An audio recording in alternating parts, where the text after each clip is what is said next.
Chapter 13, on Solipsism.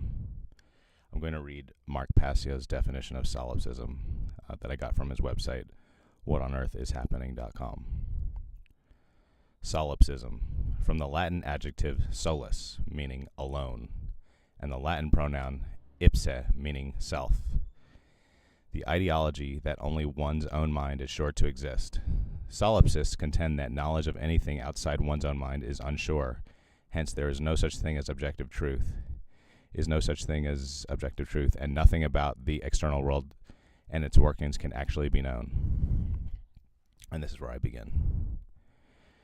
I realize it might appear that we are playing with solipsism, even as I consider it a very dangerous ideology. Let's dissect the above definition to distinguish how the base reality of universes within the multiverse we have described differs from a solipsist's. The ideology that one's own mind is sure to exist, that would be the primary difference we have with solipsism. Billions, maybe trillions of minds exist, all part of a greater mind. The greater mind could be described as the deeper collective unconscious. Solipsists contend that knowledge of anything outside one's own mind is unsure. Hence, there is no such thing as objective truth, and nothing about the external world and its workings can actually be known. This one is tricky. I am advocating every mind perceives a unique and true universe. I am not saying anything outside one's own perception is unsure. I am saying be sure that every single person experiences a universe as true as you do. This produces innumerable conflicting versions of events. As we do share a consensus reality, those we interact with will experience a similar universe. I am suggesting a paradox, that there is an infinity worth of objective truth because every person is a universe of truth within the multiverse. The last piece, that nothing about the external world can be known, is extreme nihilism and could lead one rapidly down a path of violating natural laws. One can easily corroborate and compare notes with another individual to arrive at a more micro-consensus reality. It might be too much to get into, but any person you actually interact with on a regular basis would likely be living in a universe only shades different than your own. However, it is true that you can never experience life through another person's eyes. Thus, in a small way, there is some minor similarity that can be gleaned from a piece of Mark Passio's solipsism definition. We differentiated between great truth and events in Chapter 6. It must be noted that Mark describes solipsism as the greatest sin, and I agree. Please refer to his work for a greater understanding of natural law and the occult. So that's where the chapter ends. I apologize that I'm a little out of breath. I had to do a little running, and I'm just sort of settling down. Hopefully that was decipherable. So I wrote this before I was really that familiar with the intellectual movement of postmodernism. And I have to be honest, I'm not that familiar with it. I don't know if maybe when I went to school that was just, maybe I escaped the clutches of that type of ideology. I'm sure it was present to some degree, but I went to art school, so humanities were not really the main focus. We had a very sort of I would say maybe my education was a little more classical in terms of the humanities because we were more vested in art, studying techniques and whatnot. So it's possible that why postmodern, the concept of postmodernism, it feels foreign to me, even though when I look around, it's evident we've been inundated with this ideology. And I think I might because I think might not even be easy to define, I think I will just try to tackle a piece of what postmodernism is. In my understanding, it seems to be, they seem to have made an observation, and I think, in my opinion, not an untrue observation, that what would I say? There is no such thing as objectivity. They take it to an extreme, saying that there's no such thing as objective truth, which I don't know if I've heard postmodernism say this, a postmodernist like Foucault or Derrida say it in their own words, but it seems to lead to an ideology of moral relativism, So that's the part I would disagree with in postmodernism, as I understand it. So I would agree, in some sense, that they got something right, that there's no objective reality because all is perspective. And I'm saying I'm saying every mind is its own universe. But they take it to an extreme. I guess it's an atheistic extreme that says there's no objective morality, which is extremely dangerous. I don't know if the philosophers of postmodernism really implemented it in such a way. I guess Jordan Peterson says because they created a morality vacuum, they default to Marxism as their, I guess, morality. So you get this kind of lazy, that social justice warrior thing.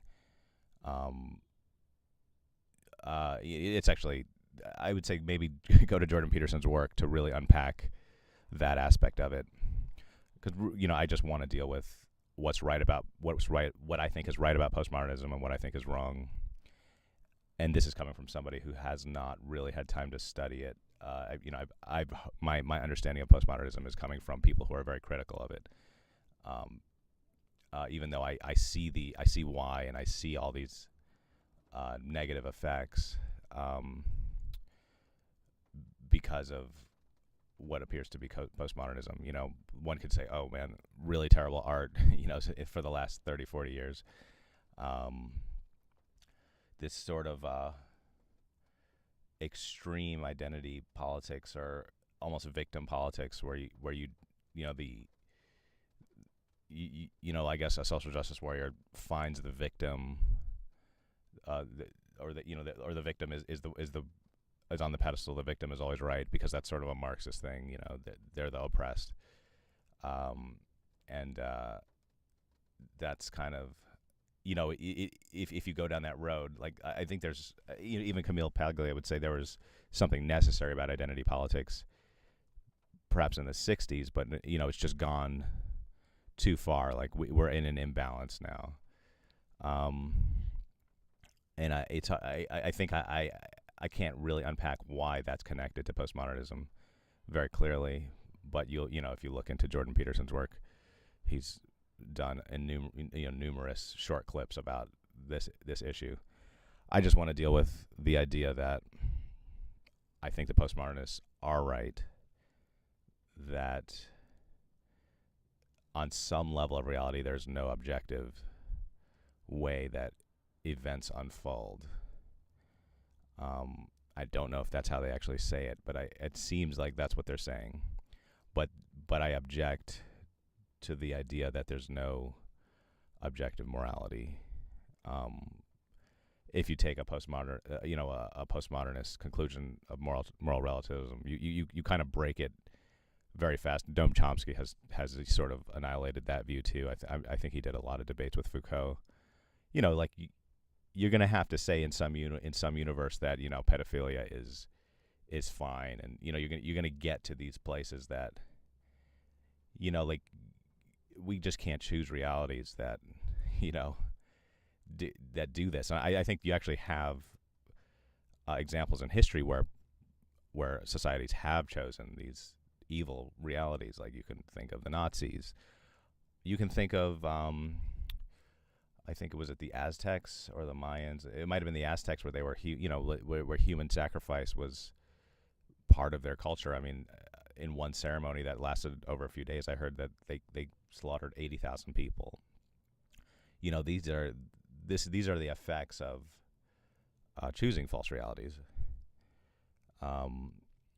So you have to it's a road. It's a very dangerous road to deny the existence of what I call greater truth in chapter 6. And I think I think there's an intuitive side to every human being, unless they've become a psychopath or a sociopath, that tells you what's right and wrong. Like you feel you are hurt if you do something that is wrong.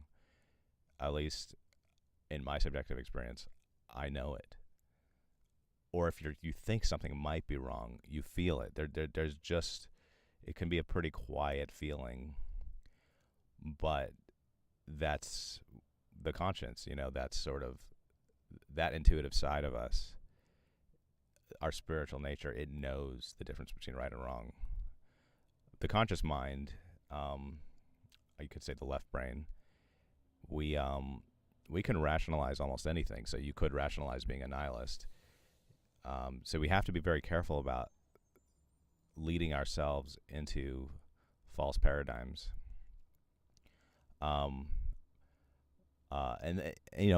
To circle back on why I had to write this truth cipher, it's, my observation of what seems to be the quantum nature of reality, that multiple events are unfolding differently for different people who are different universes. And it's starting to show, like, you can just find proof for any concept of reality you want because of the internet. You need a higher layer. You need a great truth, which I would say is the truth cipher, which is natural law, which is a very specific understanding of the golden rule, which is do not create suffering that nature did not provide to sentient beings. I had to really modify that definition because I think if you just say harm no beings, it's a little bit too wishy-washy, because you're gonna squash bugs, you're gonna eat plants. Those are beings too. You're gonna destroy things just as you walk on the ground. I mean, it's a little bit too broad. So I think we need to look at, regarding the truth cipher and natural law, like we need to be really specific about what the law of morality is. And I believe I've come to understand that it is do not cause suffering to sentient beings that nature did not provide itself. I think that is really it. So, that's sort of why I strive to be a vegetarian. Because morality is a polarity, you can't, you actually can't live up to it. But the knowledge of it and the trying of it is actually more important than the execution, because it's an impossible ideal. But if everybody recognized that perspectives are going to vary, realities are going to vary. But if all these varying, divergent, true realities are rooted in a truth cipher, in natural law, in a real golden rule, it's probably okay, like, that we have flat earthers and globies and all that, like people who believe in aliens and people who don't. Like, these divergent realities can coexist as long as nobody's getting hurt. But like you can see what can happen if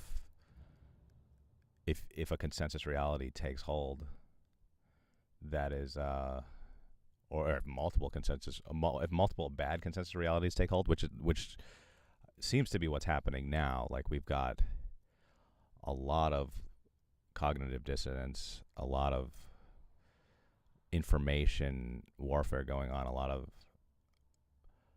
mind control and just mental tugging.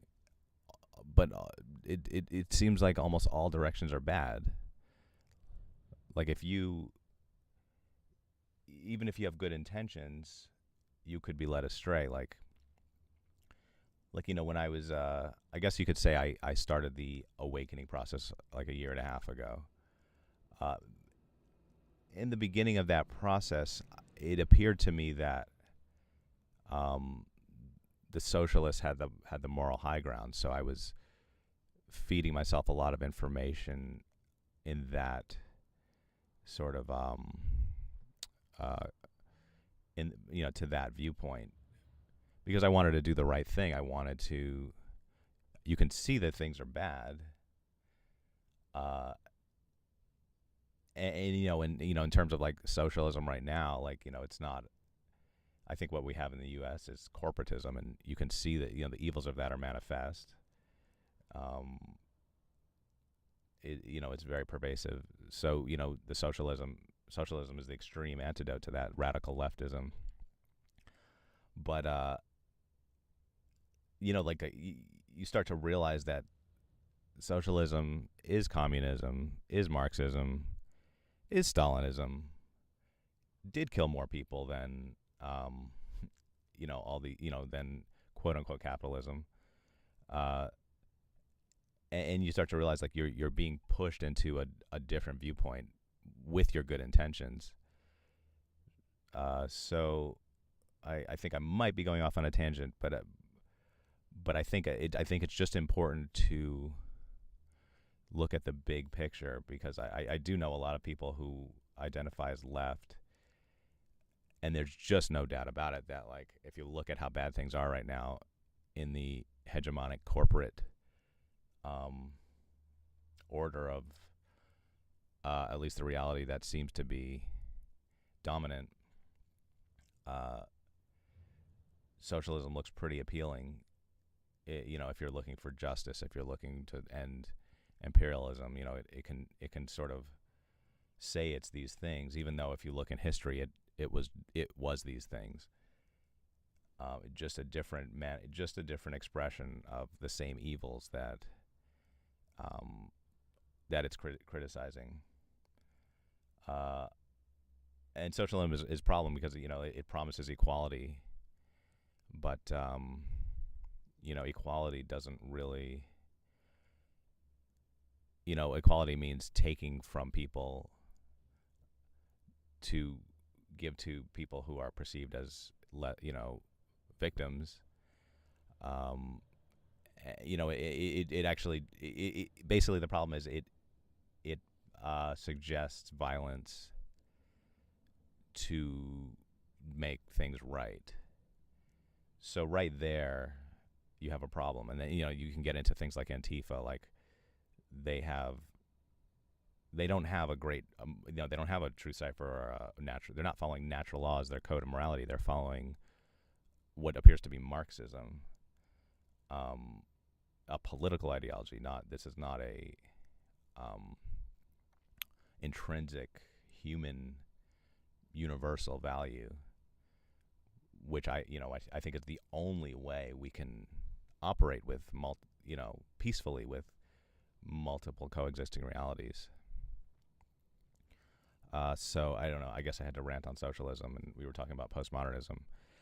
You can tell I'm not really an expert in these things, but I do think maybe I'll do more reading on the subject. Although it seems like postmodernist writers like Derrida and Foucault are really hard and impossible to read. And they probably don't. It probably doesn't offer a lot of value either. So, I'm not here to be the academic. I'm here to be the intuitive synthesizer of information, and this is what I have so far. And the post. I do want to make the point that I think the postmodernists are half right. Like there is no objective truth in events. There is no objective truth in history. That's a theory. I'm not. You maybe don't. I have to be careful because this whole book project is a theory, like that, saying that there is multiple conflicting events are true. That's a theory. But it seems like one could find evidence to support that theory in the quantum world, in the media world. The postmodernists recognized this probably from a very different angle. So I just wanted to say, like, in Jordan Peterson will say that I think that's the observation that he will say they have a point. There might not be any such thing as facts. To function in reality, we believe that we have to believe in facts. And to some extent we do, because people who there's people who are just out of their minds, and they're living in a different world in their head. Who maybe they're not wrong, but they're wrong they can't function in our consensual reality. This is a consensual reality works by these overlapping universes, for the most part agreeing on things.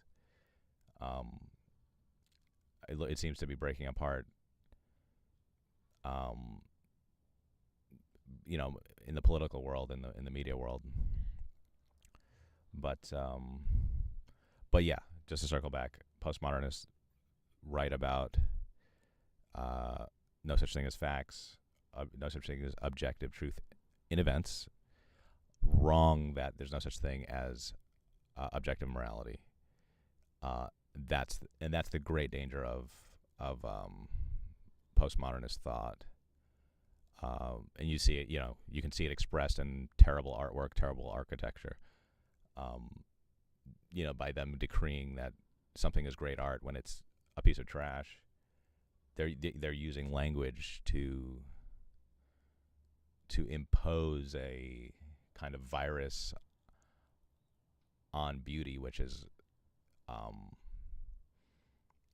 actually part of truth. It's interesting to say something is beautiful when it's ugly. That's what postmodernism has led to. That's a big problem. And you can see, if you've ever gone to a contemporary art exhibit, you got to really look for some good stuff, because you're going to see a lot of obviously terrible stuff. So I think that's I think I've kind of said my point several times. I apologize if you're looking for an academic takedown of postmodernism, of solipsism. I'm not really here to do that. As I said, this is intuitive. This is synthesis. I think this mode of intuitively trying to understand things is valuable. Like if we're so biased to the analytical mode of research and facts, and that's great because we need to be. But I think this mode of just letting your intuition guide you in coming up with theories. I think there's something. I think something can be gleaned from that, and then maybe the researchers can come in and find what's useful, debunk, and whatnot. And I don't know if I don't think I've actually said anything new here. I'm not sure if I've said anything new in this book. It's just maybe the curation of information is somewhat new. Even ideas that I thought were new, I've since found. So that's kind of interesting. Anyway, I just keep rambling. So I'm gonna stop it here, and thank you very much.